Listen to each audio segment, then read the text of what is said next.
वंदे मातरम। आप सभी का नेटवर्क 10 के खास कार्यक्रम सत्ता के टेम्परेचर में स्वागत है। मैं हूं संजय गिरी गोस्वामी।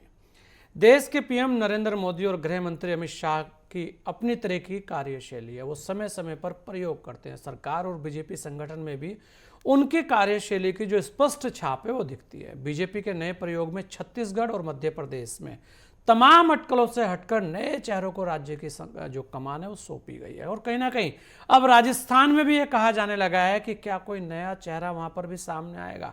आखिर जो पुराने राजनेता थे उनको कहीं ना कहीं उन्होंने एक मार्गदर्शक जो मंडल है उसके रूप में रखा है और नए लोगों पर भरोसा जताया है। नई पीढ़ी की मतलब कि एक जो सेकंड लाइन की बात हमेशा हुई है उसको लेकर चले। और इसी पर आज हमारे साथ सभी खास मेहमान हैं। हमारे साथ ब्रज गोपाल लोया जी हैं, बीजेपी प्रवक्ता हैं। हमारे साथ मुन्ना खान जी हैं, कांग्रेस प्रवक्ता हैं। हमारे साथ प्रोफेसर ललन प्रसाद हैं, वरिष्ठ पत्रकार हैं। और हमारे साथ रमेश शर्मा जी हैं, वरिष्ठ पत्रकार हैं। आप सभी लोगों का बहुत बहुत स्वागत है। मैं रमेश शर्मा जी सबसे पहले आपके पास आ रहा हूं। वर्तमान में चुनाव के बाद इस बार नए चेहरों पर दांव खेलती भारतीय जनता पार्टी दिख रही है। तो आपको क्या लगता है कि वास्तव में जो सेकंड जो लीडरशिप की बात होती थी कि एक दूसरी लाइन में नेता आने चाहिए, तो वो दांव है और उसके अंदर भी सारे गुणा भागे। ऐसा नहीं है कि कोई वैसे ही उठाकर बना दिया गया। वहां पर भी ओबीसी, आदिवासी, वो सारे जो एक गणित होता है राजनीति का वो देखा गया है। रमेश जी, क्या लगता है आपको कि ये दांव कौन सा है? जी देखिए, कुल मिलाकर के ये भारतीय जनता पार्टी का ये दांव नया नहीं है। हाँ। भारतीय जनता पार्टी पिछले 25 वर्षों से नए चेहरों को सामने लाने का प्रयत्न कर रही। ये अलग बात है कि पहले वो प्रयत्न, उनका जो अभ्यास था वो छोटा था और उसके बाद जो है अब आ गए, उन्होंने उसको विशाल रूप दिया। मैं उदाहरण देना चाहता हूं, जिस प्रकार गुजरात में बाघेला को के बजाय नरेंद्र मोदी जी का चेहरा लेकर के आए, या जिस प्रकार मध्य प्रदेश में बाबूलाल जी गौर, उमा भारती और उनको हटा करके शिवराज का चेहरा लेकर के आए, वो नया ही चेहरा था 2005 में शिवराज का चेहरा। या उसी प्रकार 2011 में लोकसभा चुनाव संचालन समिति की कमान नरेंद्र मोदी को सौंपी। ये निश्चित रूप से नए चेहरे की तरह ये बात थी। और जिस प्रकार उत्तर प्रदेश में योगी जी का चेहरा चुना, धामी जी का चेहरा चुना, खट्टर जी का चेहरा चुना, असम में हेमंत जी का चेहरा चुना, ये सारे नए चेहरे चुने। उसी श्रृंखला में अब उन्होंने छत्तीसगढ़ में विष्णुदेव जी का, मध्य प्रदेश में मोहन यादव जी का, और राजस्थान में भी कोई नया चेहरा अगर होगा तो हमें आश्चर्य नहीं करना चाहिए। Bharatiya Janata party second line develop करने का प्रयत्न कर रही है। जी नहीं, बिल्कुल ये सेकंड लाइन की बात कर रहे हैं। और एक और यहाँ पर इसे हम ये कहेंगे कि एक ये इत्तेफाकी समझिए, क्योंकि आपने कहा विष्णुदेव जी भी हैं, उधर मोहन जी भी हैं और आजकल मथुरा की बात भी हो रही है। तो जो कृष्ण नाम है उनकी ज्यादा धूम दिख रही है। रमेश जी देखिए कुल मिलाकर के ये तो एक संयोग है। जी। नाम अगर जब होंगे तो किसी ना किसी के होंगे ही। हाँ आध्यात्मिक नाम इस समाज में भी हैं और आध्यात्मिक हाँ। नाम उस समाज में भी हैं, तो ये तो एक इत्तेफाक है नामों का तालमेल। तो उसमें तो कोई खास बात नहीं है। अच्छा, ओबीसी के चेहरे के रूप में आप क्या कहेंगे कि जो दांव है, जो मोहन यादव जी पर एक दांव खेला है, उसे क्या लगता है आपको कि 2024 में जो 29 का आंकड़ा है वो छुएगा? देखिए, निश्चित रूप से ये मुझे एक बात और लगती है, हाँ। उसमें आप अकेले मोहन यादव जी को ना जोड़िए। हम्म। छत्तीसगढ़ में उन्होंने आदिवासी चेहरा लिया है, मध्य प्रदेश में ओबीसी चेहरा लिया है, और अगर राजस्थान में कोई सामान्य वर्ग का चेहरा ले ले तो मुझे इसमें कोई आश्चर्य नहीं होगा। और इसमें कोई शक नहीं कि चूंकि भारतीय जनता पार्टी के पास जो समर्थकों का समूह है, कहीं ना कहीं ओबीसी समर्थक का ज्यादा समूह है, और कांग्रेस ने अपने चुनाव प्रचार में ओबीसी पर बहुत ज्यादा जोर दिया था। तो मैं समझता हूं वो जो ओबीसी में भी उन्होंने, यद्यपि शिवराज जी का चेहरा भी ओबीसी का था, प्रहलाद पटेल का चेहरा भी ओबीसी का था, लेकिन मोहन यादव जी को अगर उन्होंने लिया है तो मुझे लग रहा है कि जैसा कि आपने भी कहा है कि 2024 को ध्यान में रख करके लिया है। कहीं ना कहीं अगर एक इस चुनाव में, अगर संजय जी एक और बात आप अगर देखेंगे, छत्तीसगढ़ में, मध्य प्रदेश में और राजस्थान में भाजपा ने कांग्रेस का वोट जितना लिया है उससे ज्यादा कहीं उन्होंने आदर्श लोगों का वोट लिया है। मध्य प्रदेश में अगर देखेंगे तो 2018 की तुलना में कांग्रेस का वोट केवल ½ % कम हुआ है, लेकिन भाजपा के वोटों में जो 5%, 6% की वृद्धि हुई है, वो तीसरी शक्ति की वृद्धि हुई है, जिसमें समाजवादी पार्टी है, जिसमें आम आदमी पार्टी है। तो मुझे जो लग रहा है, मोहन यादव जी का चेहरा लेकर के कहीं ना कहीं इस चेहरे का जो प्रभाव है वो उत्तर प्रदेश की राजनीति में भी और पड़े, बिहार क्योंकि की राजनीति समाजवादी में भी पार्टी दांव में लगाया जाएगा कि भाई बिहार में भी निश्चित रूप से। यादव एक हाँ, बड़ा तो फैक्टर है। जी हाँ, उनको चीजों को ध्यान में रख करके लिया है। एक और बात मुझे लग रही है, जी। क्योंकि उन्होंने छत्तीसगढ़ में आदिवासी चेहरा ले लिया था, तो छत्तीसगढ़ से लगा हुआ क्षेत्र मध्य प्रदेश का महाकौशल है। तो महाकौशल, ये जो अभी कल 4 नाम सामने आए हैं, मोहन यादव जी का सामने आया है, शुक्ल जी का सामने आया है, जगदीश देवड़ा का नाम, जी। नरेंद्र तोमर का, ये महाकौशल इसमें से खाली है। तो मुझे जो लग रहा है कि चूंकि महाकौशल से लगा हुआ छत्तीसगढ़ है, वहां उन्होंने आदिवासी चेहरा ले लिया था, तो प्रमुख नाम में कोई आदिवासी लेने के बजाय कैबिनेट में बहुत अहमियत प्रमुखता के साथ वो आदिवासी चेहरा ले सकते हैं। ले सकते हैं, नहीं बिल्कुल। और एक और है, आप एक और चीज देखेंगे, अगर बहुत दिनों से एक बात यह भी हो रही थी रमेश जी की, एक चेहरे की बात हो रही थी कि यादव का जो एक फैक्टर था वो कहीं ना कहीं भारतीय जनता पार्टी के हाथ में नहीं आ रहा था, तो शायद एक चेहरे के रूप में एक बड़ा दांव ये भारतीय जनता पार्टी के लिए है। ये निश्चित रूप से, और इसको आप केवल मोहन यादव से ही ना जोड़िए।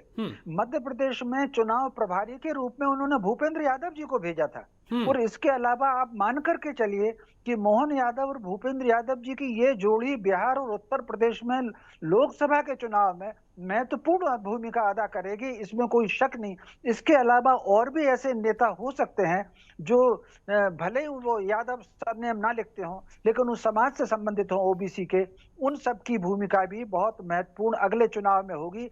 ये जो चेहरों का चयन हुआ है छत्तीसगढ़, मध्य प्रदेश और राजस्थान में अब होने वाला है, इन चेहरों का चयन 2024 की तैयारी को ध्यान में रख करके ही किया गया है, ऐसा मेरा अनुमान है। ये बिल्कुल, ये एक बड़ी चीज है। मुन्ना खान जी देखिए, ओबीसी की बात हुई थी, ओबीसी का चेहरा आया और आदिवासी चेहरा भी सामने आया, अभी राजस्थान के अंदर भी चेहरा सामने आ जाएगा शाम तक। लेकिन कांग्रेस के जितने भी दांव थे वो उल्टे पड़ गए, और लगातार जो सेकंड लीडरशिप डेवलप करने की बात होती थी कांग्रेस के अंदर कि एक नई लाइन आएगी उसको देखेंगे, लेकिन वहां पर जो नई लाइन आई आपकी वो चली गई छोड़ छोड़कर। जतिन प्रसाद चले गए, ज्योतिरादित्य सिंधिया चले गए, हेमंत दा चले गए वहां पर, ऐसे बहुत सारे नाम हैं, आरपीएन सिंह चले गए। ऐसा क्या कारण रहा जहां भारतीय जनता पार्टी नए चेहरों पर दांव खेलती नजर आ रही है, वहीं मुन्ना खान जी कांग्रेस के वो नए चेहरे, नए नए युवा चेहरे, वो वापस अलग अलग दिशाओं में भागते नजर आए। देखिए संजय जी, बिल्कुल सरल तरीके से समझने की जरूरत है। ये कोई नए चेहरे पे दांव खेलने की बात नहीं है। ये शाह और शहनशाह की जो लोबी है वो बराबरी में किसी को भी बर्दाश्त नहीं कर पाती है। ये उसका एक परिणाम है, उसका एक परिचय है।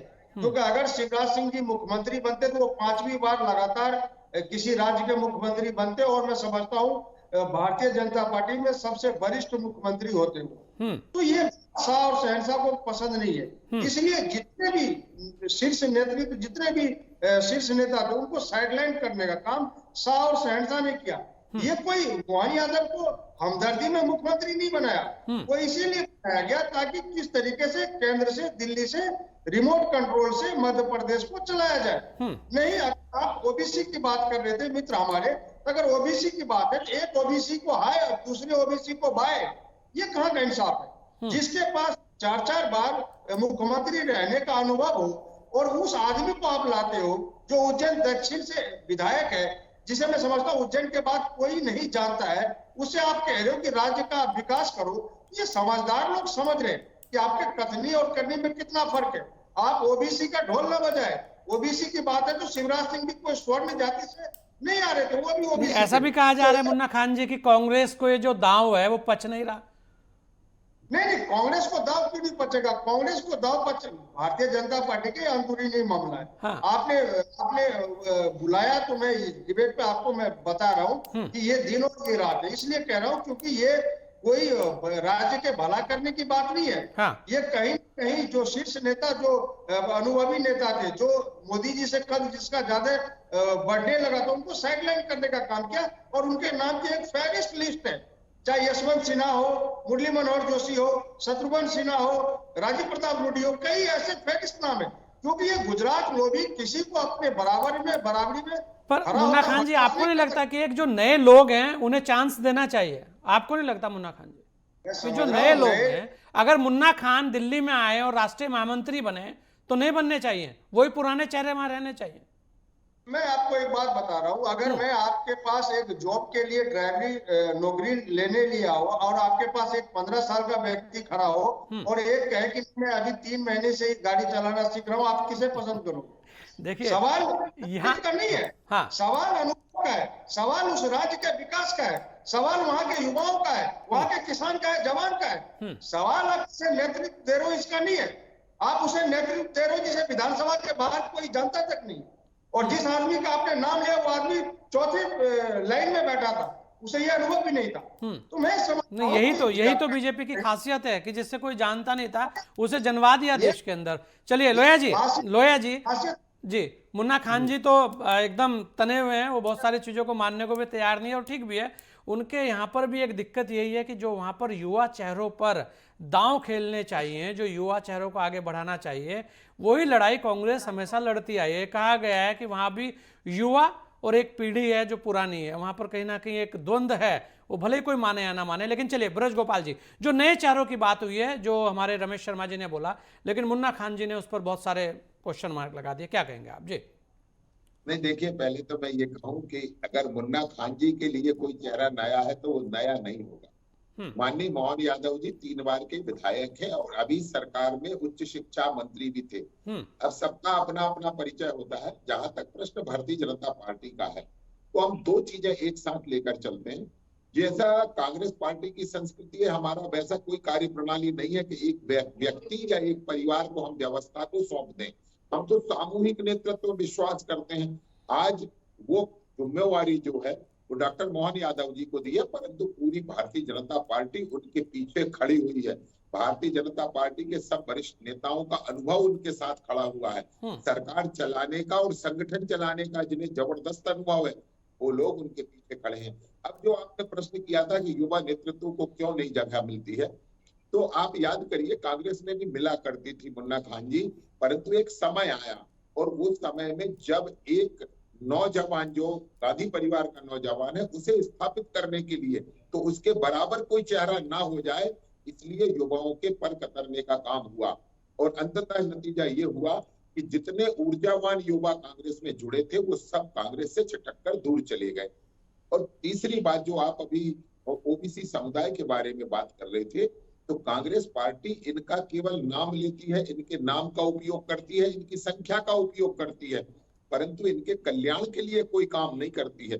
और भारतीय जनता पार्टी ने ओबीसी के कल्याण के लिए काम किया है और इसीलिए ओबीसी समुदाय देश भर में बहुत बड़ी संख्या में भारतीय जनता पार्टी को मत भी देता है अपना और समर्थन भी देता है।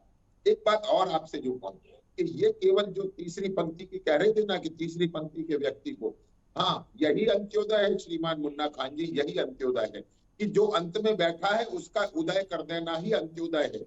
और एक बात और आपसे आग्रह करूं कि भारतीय जनता पार्टी का हर कार्यकर्ता इतना ही सक्षम है जितना डॉक्टर मोहन यादव जी हैं, शिवराज जी हैं, माननीय नरेंद्र मोदी जी हैं। कोई भी नेता अपने आप में कमतर और बेहतर नहीं है, सब एक बराबर है, क्योंकि हम विचार आधारित राजनीति करते हैं, क्योंकि हम विकास की राजनीति करते हैं और क्योंकि हम गरीब कल्याण की राजनीति करते हैं। तो व्यक्ति कोई भी हो, फर्क नहीं पड़ता, एक ही व्यवस्था को आगे बढ़ाने का काम उसे करना है, अपने तरीके से करना है। उसमें थोड़ा बहुत फर्क हो सकता है, परंतु हमारा एजेंडा स्पष्ट है कि गरीब कल्याण, सर्व समाज के हित के लिए को ध्यान में रखना, राष्ट्र के गौरव को बढ़ाना और प्रदेश को विकसित मध्य प्रदेश जो हमने बनाया है उसे आत्मनिर्भर मध्य प्रदेश बनाना। ब्रज गोपाल जी, बिल्कुल मैं आपके पास आऊंगा क्योंकि 1-2 सवाल ऐसे हैं जिन पर बात होनी चाहिए, क्योंकि बड़ी चीजें। हमारे साथ प्रोफेसर ललन प्रसाद जी भी हैं। प्रोफेसर साहब, बात हो रही है बीजेपी के नए चेहरों पर दांव खेलने की, लेकिन उसके अलावा एक और बात चल रही है। वो बात चल रही है कि महिला चेहरा, देखिए क्या है कि यहाँ पर महिला आरक्षण को लेकर लगातार प्रधानमंत्री जी सक्रिय रहे और ऐसा लग रहा था कि कहीं ना कहीं अब आप देखेंगे छत्तीसगढ़ में 1 मुख्यमंत्री, 2 उप मुख्यमंत्री, मध्य प्रदेश में 1 मुख्यमंत्री, 2 उप मुख्यमंत्री, लेकिन अभी तक भी महिला वाला जो आरक्षण वाला जो चेहरा महिला का होना चाहिए वो भी दिखने में नहीं आया। तो क्या राजस्थान में कोई महिला चेहरा आ सकता है? एक बात। और दूसरी बात कि नए चेहरों पर 2 जगह तो दिख चुके 2 नए चेहरे, एक ओबीसी भी आ गया, एक आदिवासी भी आ गया। तो अब जो राजस्थान बचता है तो वहां पर क्या महिला या उसके अलावा सामान्य जो बात रमेश जी ने की है वो, तो ये ऐसी चीजें हैं जो बहुत सारे लोगों के मन में चल रही है। आपको क्या लगता है? हाँ देखिए, संभावना तो है कि राजस्थान में कोई महिला मंत्रिमंडल में आ जाए, लेकिन इसके लिए कोई बहुत निश्चित रूप से कहा नहीं जा सकता। जी जी जी। लेकिन आपका ये कहना सही है कि ये अपेक्षा तो की जाती है कि 3 राज्यों में जब विजय हुई है तो कम से कम किसी एक राज्य का कमान में किसी महिला को भी दिया जाए, क्योंकि महिला आरक्षण के लिए और महिला सशक्तिकरण के लिए जो बातें सरकार करती रही है, तो ये उस संदर्भ में वाजिब बात है कि किसी महिला को भी इस पद पर लाना चाहिए।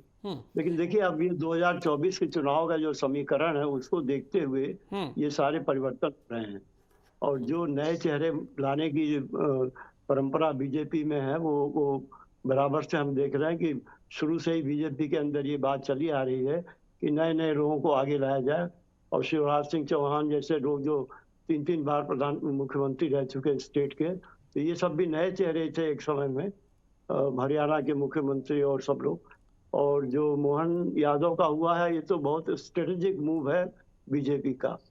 देखिए, 2 राज्य ऐसे हैं, एक तो बिहार और यूपी में भी कुछ हद तक, जहां यादवों की पॉपुलेशन बहुत अधिक है, और लालू यादव का परिवार और अखिलेश यादव के परिवार के लिए तो अब कुछ सोचने की बात आएगी, क्योंकि मोहन यादव का जो चेहरा है ये लेकर बीजेपी आगे बिहार में आएगी, देखिएगा अगले चुनाव में बहुत जबरदस्त रूप से। और हो सकता है कि वहाँ की कमान, वहाँ के जो चुनाव में इनका प्रचार के लिए इनको बड़े पैमाने पर इनकी भूमिका दी जाए। यूपी में भी ऐसा होगा, और जिन स्टेट्स में यादव पॉपुलेशन और ओबीसी पॉपुलेशन है उसमें मोहन यादव के आने से बीजेपी को तो लाभ होगा ही। अच्छा प्रोफेसर साहब, ये एक बात और आपसे, क्योंकि बड़े वरिष्ठ हैं आप, बहुत सारी चीजें देखते आ रहे हैं।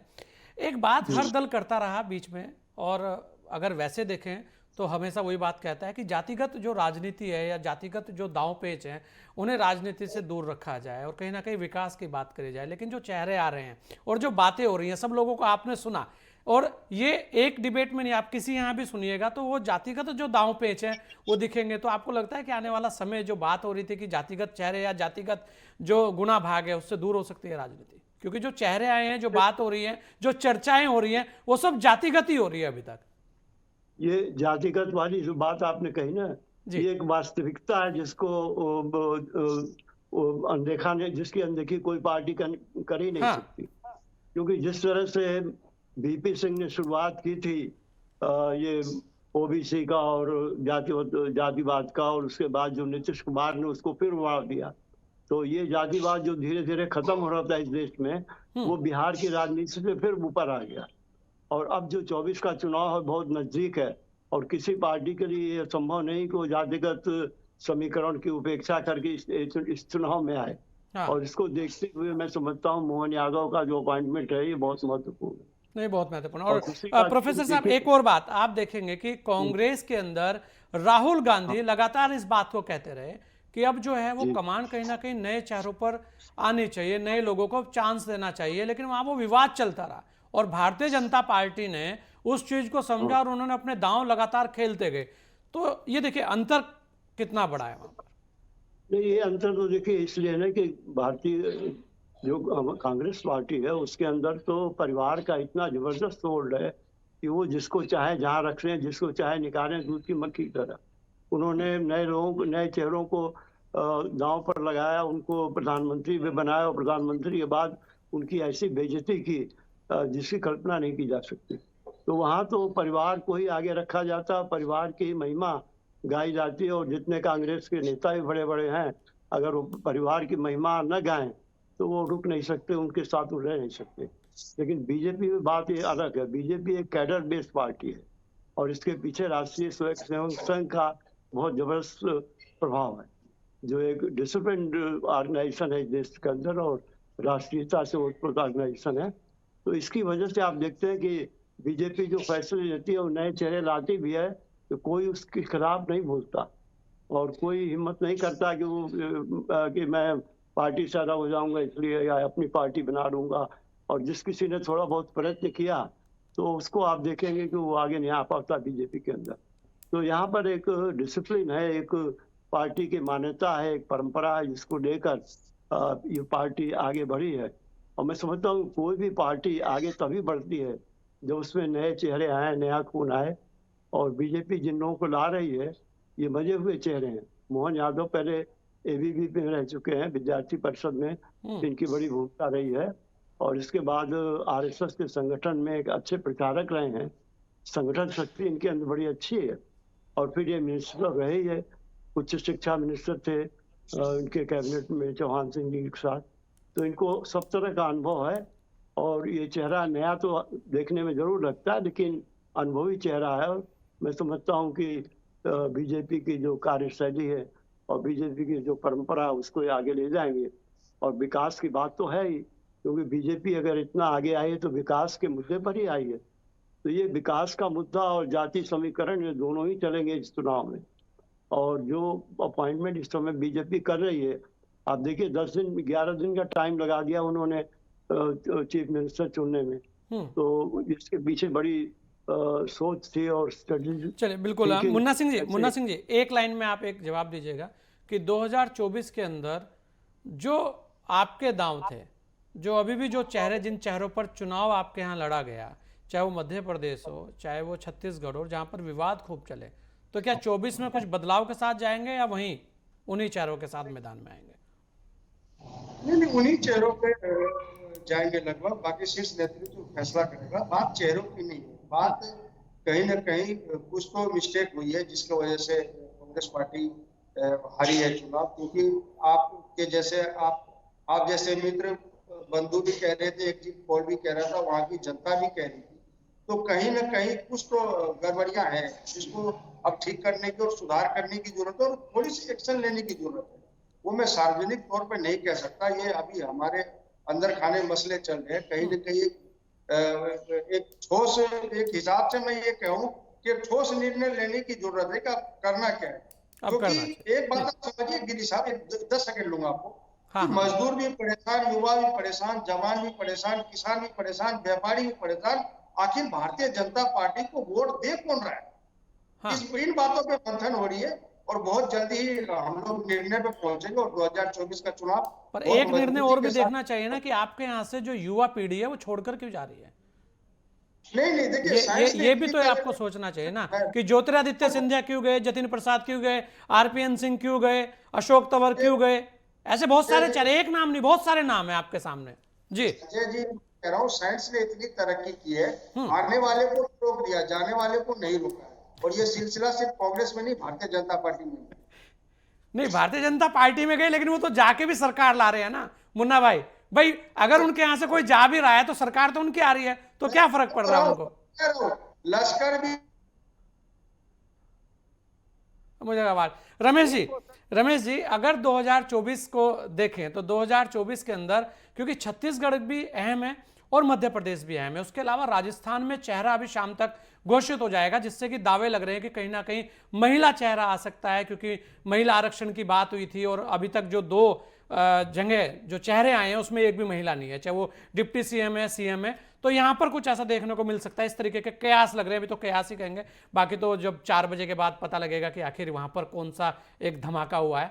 लेकिन फिर भी अगर आप तीनों राज्यों को देखें तो इस बार 2024 में क्या लगता है कि जिस तरीके के निर्णय हुए हैं उससे लेकर 100% जिस तरीके से पिछले चुनाव में लोकसभा की सीटें आई थी इस बार भी आती दिखेंगी?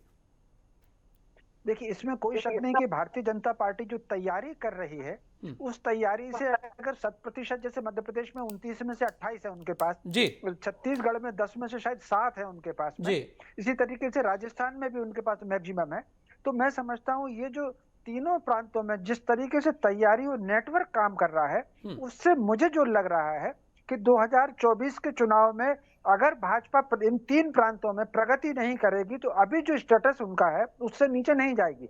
उसका एक कारण अगर आप देख लें, उनको अब कांग्रेस के वोट की बहुत परवाह नहीं है। इन तीनों प्रांतों में अगर देखेंगे तो कांग्रेस के पास 40% वोट छत्तीसगढ़ में भी है, राजस्थान में भी है और मध्य प्रदेश में भी है। उन्होंने जो भाजपा की ये कोशिश, अगर आप पिछले 1 वर्ष की कोशिश देखेंगे, मध्य प्रदेश में वो शिवराज जी की यात्रा रही हो या प्रभारियों की यात्रा रही हो, और एक सबसे बड़ी बात जो लल्लन प्रसाद जी ने कहा है, भाजपा का जो आधार है वो राष्ट्रीय स्वयंसेवक संघ है। तो संघ की जो बैठकें चल रही हैं, खासतौर से घुमंतू वर्ग में भी उनकी बैठकें हुई हैं, वनवासियों में उनकी बैठकें हुई हैं, उन्होंने जो जोर दिया है वो बिखराव को इकट्ठा करने पर बहुत ज्यादा उन्होंने जोर दिया है, और उसमें उनको सफलता भी मिली हुई है। ये सफलता उनको छत्तीसगढ़ में भी मिली और मध्य प्रदेश में भी मिली। तो मुझे जो लग रहा है कि 2024 में भाजपा को कोई नुकसान नहीं होगा। अब 2024 के लिए तो एक प्लस पॉइंट ये और आने वाला है। मुझे लग रहा है भाजपा इसका कितना लाभ उठा पाएगी, कितना नहीं उठा पाएगी, वो तो लोया जी जाने और भाजपा जी जाने। इस समय कल्पना कर सकते हैं 10 जनवरी तक 15 करोड़ परिवारों से संपर्क का प्रावधान है। जो अक्षत कलश रवाना हुआ अयोध्या से, उसकी बैठकें लगातार चल रही हैं। मैं समझता हूं इन सब चीजों का लाभ जो लल्लन प्रसाद जी ने कहा है कि भाजपा कैडर बेस्ड पार्टी है, उसके पीछे राष्ट्रीय स्वयंसेवक संघ है, ये सब चीजें बराबर उसके लिए काम करेंगी। और मुझे, चूंकि आपसे चैनल पर मेरी पहली बार बात हो रही है जी, लगभग मैंने हर चैनल पर कहा था कि मुझे राजस्थान मध्य प्रदेश में भाजपा बहुत स्पष्ट दिख रही है। छत्तीसगढ़ के मामले में मैंने कहा था कि भाजपा का वोट तो बढ़ेगा, सरकार में आएगी कि नहीं आएगी ये नहीं कह सकता। वो लगभग उसी अनुपात में रहा। 2024 में अभी जो भाजपा की स्थिति इन 3 प्रांतों में है, इसमें बिल्कुल कम नहीं होगी। उसका कारण भाजपा का मेहनत और कांग्रेस की भी भूमिका है। आप कांग्रेस को अगर आप देखेंगे तो कांग्रेस में अब वो जमाना चला गया, इंदिरा जी के साथ और राजीव जी के साथ जमाना चला गया जब आत्मचिंतन करते थे। भगवान जी की कृपा से और मेरे पूज्य पिता के पुण्य से मैंने इंदिरा जी का बंटू बन भी लिया है, राजीव जी के साथ मैंने हेलीकॉप्टर में सफर किया है। वो जो आत्मचिंतन की बात हुआ करती थी कांग्रेस में, और पत्रकारों से अगर वो मिलते थे तो कमियां पूछते थे कि हमारी क्या कमियां हैं और हम इसको किस तरीके से सुधार करें। कांग्रेस में अब वो सारा का सारा समाप्त हो गया। उनको अब केवल दूसरे पर आरोप लगाना, इस वजह चलिए से लोया जी समझता हूं एक लाइन में ये अपनी बात रख दीजिएगा, क्योंकि रमेश जी ने बहुत कुछ, क्योंकि समय खत्म हो गया, कि क्या महिला सशक्तिकरण की झलक राजस्थान में दिखेगी? नहीं, देखिए पूरे देश में दिख रही है, महिला सशक्त हो रही है, नारियां मजबूत हो रही हैं, और नारी तू नारायणी है, ये सपना साकार हो रहा है। एक छोटी सी बात जरूर आपकी कहना चाहूंगा, मुन्ना जी ने उसका जवाब नहीं दिया था कि कांग्रेस से युवा छोड़कर जा रहे हैं और भारतीय जनता पार्टी में आ रहे हैं। उसका एक लाइन का जवाब है कि जो राष्ट्र गौरव और देश का विकास चाहते हैं वो भारतीय जनता पार्टी में आ रहे हैं। नहीं तो एक नौजवान ने तो कांग्रेस भी ज्वाइन करी है कि कन्हैया कुमार कांग्रेस में गए हैं, तो जिसके जैसी विचारधारा है वैसे लोग। चलिए बिल्कुल, आप सभी ने अपना समय हमें दिया, इसके लिए आप सभी लोगों का बहुत बहुत धन्यवाद। नए चेहरों की बात हो रही है, मध्य प्रदेश में नया चेहरा, छत्तीसगढ़ में नया चेहरा, और अब राजस्थान के अंदर हर किसी की निगाहें हैं। लेकिन यहाँ पर एक और खास बात है कि क्या इस बार राजस्थान में महिला जो है वो मुख्यमंत्री बन सकती है? इसी को लेकर बहुत सारे लोगों की नजरें भी हैं, और ये भी है कि क्या वास्तव में वहाँ कोई नया चेहरा आएगा, इसे लेकर भी हर कोई जानना चाहता है। शाम 4 बजे तक राजस्थान का रिजल्ट भी सामने आ जाएगा। इस चर्चा में इतने, दीजिए मुझे इजाजत। जय हिंद।